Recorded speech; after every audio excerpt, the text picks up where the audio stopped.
Hey guys, it's Kendrick from Providence Tarot. I haven't done a street talk in a long time, but I think that we should do one for Sagittarius because that one is the next one that we're going to be going into. It's the next season. The sun is about to switch over. It's November 20th, so we have a couple more days before we completely shift over into that energy, but it's kind of transient, so we sort of feel it right now. There might be a lot going on, lots of planning, lots of information, maybe a lot of new information definitely coming out of this Scorpio retrograde or Mercury retrograde in Scorpio. It's been a doozy. It's been a hell of a retrograde season for me.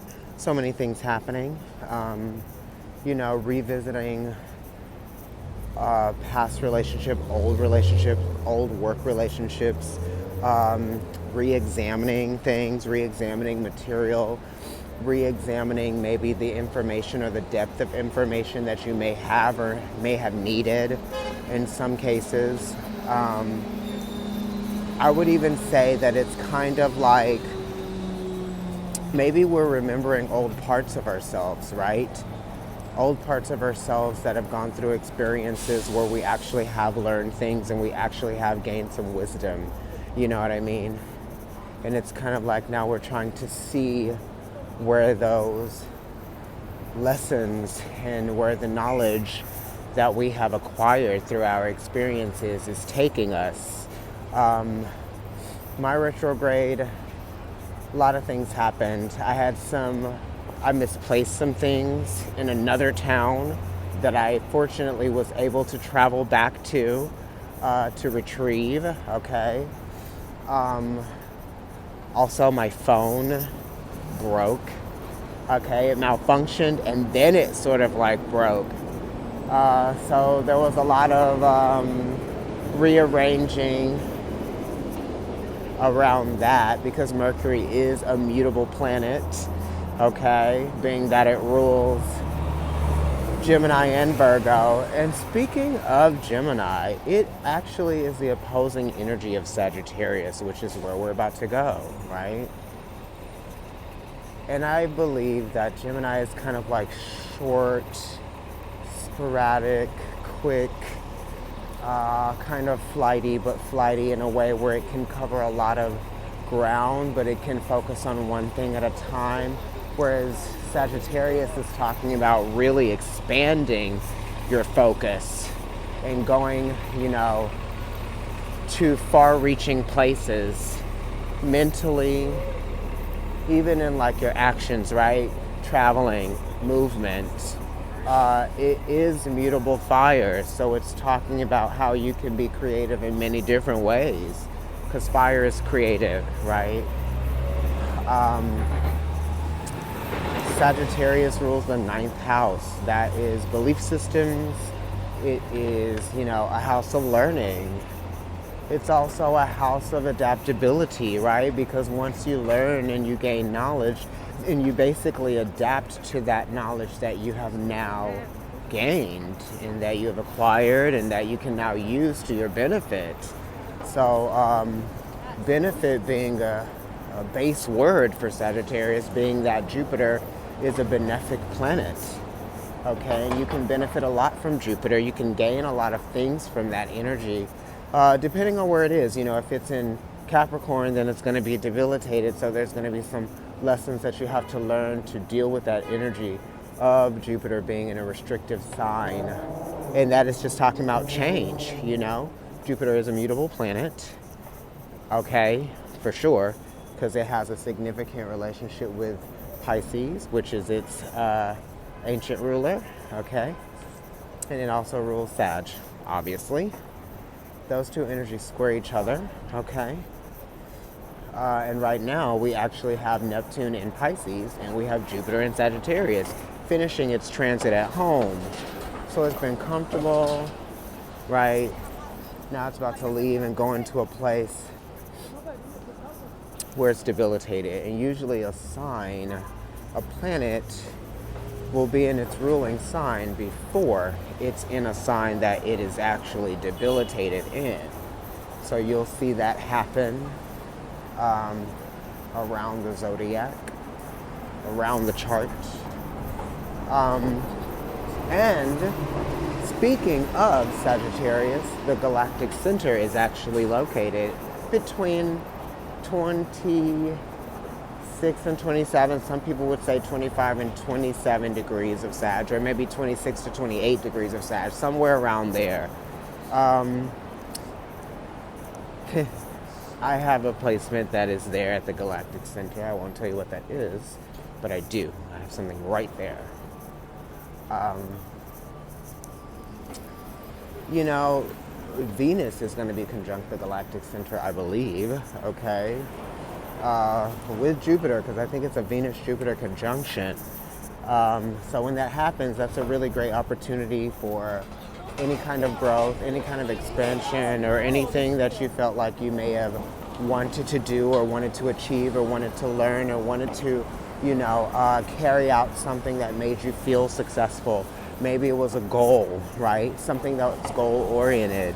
Maybe you set your sights on something that you wanted or that you felt like, you were capable of achieving, right? Even if you do not achieve something, I feel like you learn within, those failures or those losses, or maybe not being able to achieve something that you probably wanted. There's still something to be learned. There's still something to be gained, right? Because you definitely get wiser with experience, whatever it is that you do.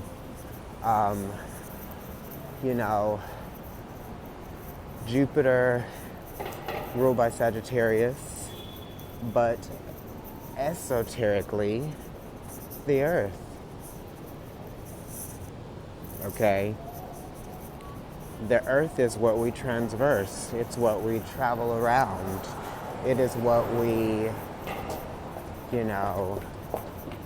live, die, eat, sleep, do everything on. All of our changes, everything that we experience basically happens on Earth, unless you're going out into outer space and you're an astronaut. But that's very Sagittarian anyway, right? Because we're talking about expansion. We're talking about growth. We're talking about far-reaching places, okay? The Sagittarians that I know, there's two main ones, and that would be Nicki Minaj, of course. Don't care if you love her or hate her. And Britney. Don't care if you love her or hate her. There are some things that I like about both of them, okay? For sure. I have a lot of placements in Sagittarius, which is why I'm always walking around doing street talk and stuff like that. And just running around this city in New York City, chasing the dream. Where am I right now? Right now I'm in Midtown. This is East 38th Street behind me, and in front of me, we have East 39th. There's some kind of building up there. I don't know which one that is. Yeah. I just saw the word alliance, so maybe that is significant to me at this time. The sun going into Sagittarius right after Mercury goes retrograde. Mars going into Scorpio at the end of the retrograde, in the stationary direct period. I just finished a long-ass day of rehearsing in the theater, and I'm hungry, and I want as much water as I can possibly have. Seltzer. I want some soup, veggies, whatever. I was even daydreaming about chicken. I don't even eat meat. So I'm hungry. Yeah. What else would I say about Sag?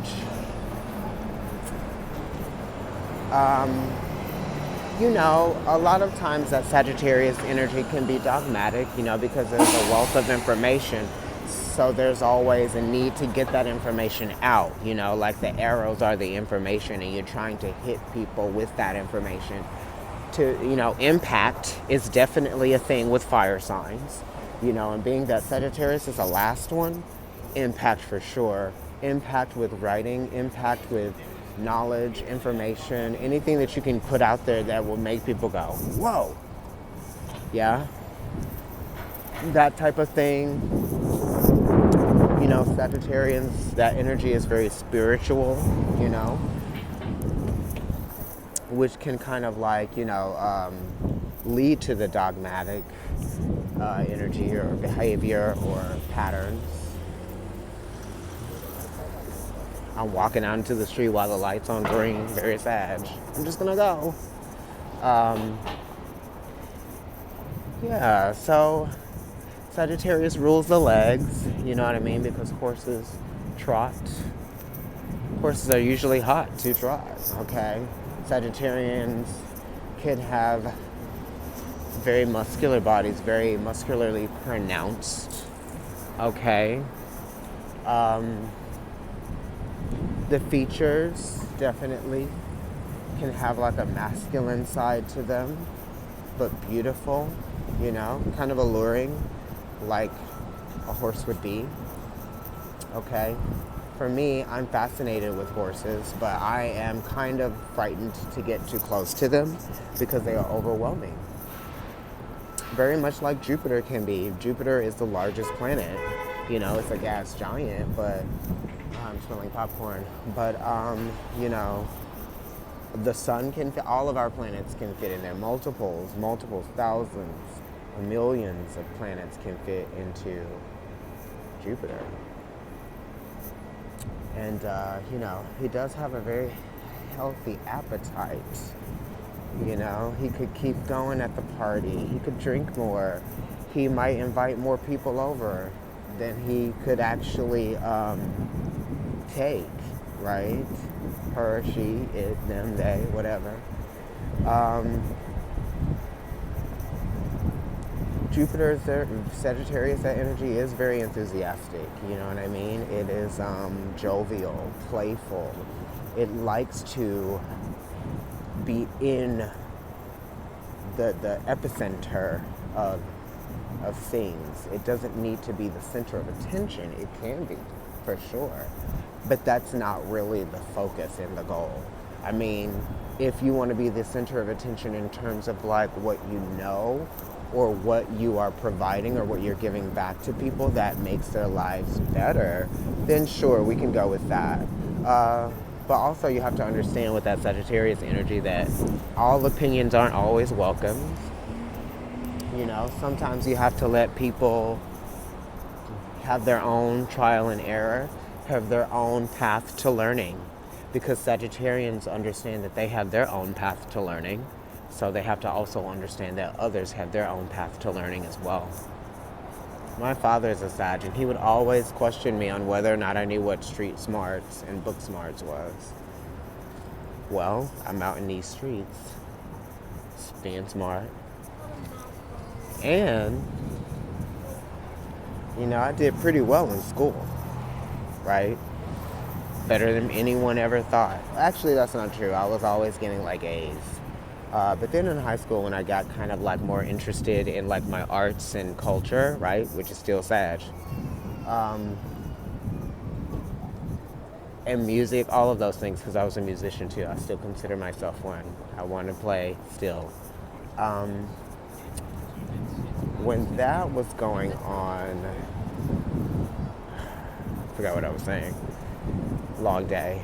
But yeah, expansion, learning many different things and kind of like, so when I was learning, I was in arts high school, there were kids that were there that were like, smart, they liked learning, they liked being, the one that like gets the good grades or whatnot. But, I kind of played like this game where I was like, you know what, I'm just going to keep working to get like the better grades, the higher averages. And it worked. I did. I just did it. I just said, it wasn't even like I was like, oh my God, let me study. I know I studied, but I was just like, I'm going to get this shit. Cut to award season at school. They were calling my name and people were like, what is going on? I'm like, y'all, they be sleeping. Okay. Anyway, Sagittarians definitely will surprise people. Oh my God, look at them go. They were just kind of like standing there in the barn, and then when next thing we knew, they were off to the races. We're looking towards Times Square, 42nd Street. Yeah, I definitely wanted to make this video like more than 5 minutes long, and I think I have.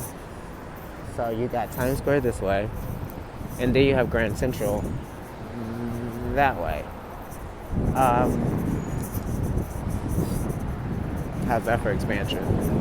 Yeah. What other planets are significant to Sag? Neptune, I guess, that's a good one.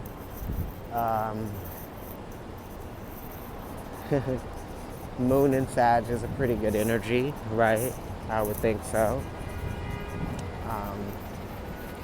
Sun in Sag, right? Because that's that first, fifth, and ninth house, right? Those are the fire signs. Strong houses. Yeah, I don't have any Aries energy, but I do have Leo and some Sag, right? Taipei Economic Cultural Office. Interesting, that's Sag too. Yeah, so definitely take care of yourselves this Sag season. Don't do too much, give yourself the rest that you need. Try to get enough sleep, and definitely don't, just exhaust yourself, exacerbate yourself, give yourself too much of a good thing, right? Because too much of a good thing could be a bad thing. Remember that for Sag season. Definitely speak your truth, because Sagittarius is talking about speaking your truth. You know what I mean? But you have to know yourself to speak your truth, or you have to know enough about yourself to begin to even speak your truth. So some people do speak their truth, and they may still have some questions about themselves. We're still living this life. You haven't died yet. You haven't reached this place where you don't need to keep living to learn. You know what I mean? It's kind of like everybody's always constantly learning, and you better remember that. Yeah, let me go ahead and leave you guys, get on this train. I know that I actually want to get some fries. I know that I haven't posted a lot of videos, but I've been very, kind of immersed into my rehearsal process and my theater process and all of that. It's been going well, Scorpio season. The Mercury retrograde had me feeling a little uncertain about what are some things, but I definitely am not uncertain about those things anymore. And I never really was. It was just kind of that trickery of Mercury being a trickster and kind of making you feel like there's some confusion there, or maybe there's something that you don't know, or maybe second guessing, because the sun is in Scorpio and so is Mercury, and there's a lot of focus on the planets that rule that. Mars, which is now in Scorpio, but while the retrograde was happening in Scorpio, Mars was actually in Libra, so we're talking about relationships. And Pluto is the modern day ruler, so we're talking about power, we're talking about fear, we're talking about secrets, we're talking about restraint, restraining your emotions, right? Control, obsession, all of those things.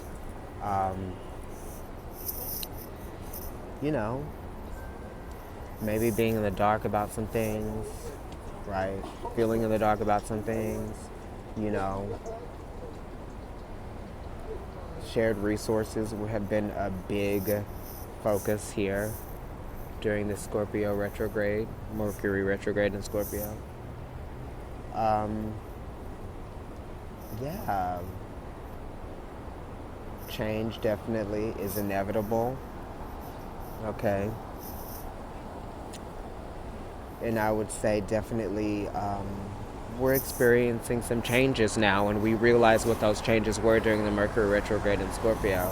So now that the sun is going to be going into Sagittarius and Mars is going to be going into Scorpio at the same time that Mercury starts to go direct, we're definitely going to be moving forward with some things that we may have been hesitant to move forward with before, or we just didn't know what it meant for us to move forward with what it is that might have been presented to us in the recent past that we have now identified with, and we can now, take the reins and sit on the saddle and ride off into your truth, right? On the road to Truthville. Anyway, everybody, I'm going to be putting out some weeklies, and I'm going to try to get the end of the month for the last 6 signs that I haven't recorded yet. Please forgive me. You know, I'm doing the most. Yeah. Thank you for watching, like, sharing, subscribing. Follow me on Instagram. It's Providence Tarot. I'm NYC Kendrick on Instagram. I'm also Kendrick NYC. And I have a food account that's called The Tongue Pop. Oh, there's the Chrysler Building. Look at that. Okay, everybody. I will see you guys later. Definitely have a happy Thanksgiving and a happy holiday season, okay? Yeah, talk to you later. Bye.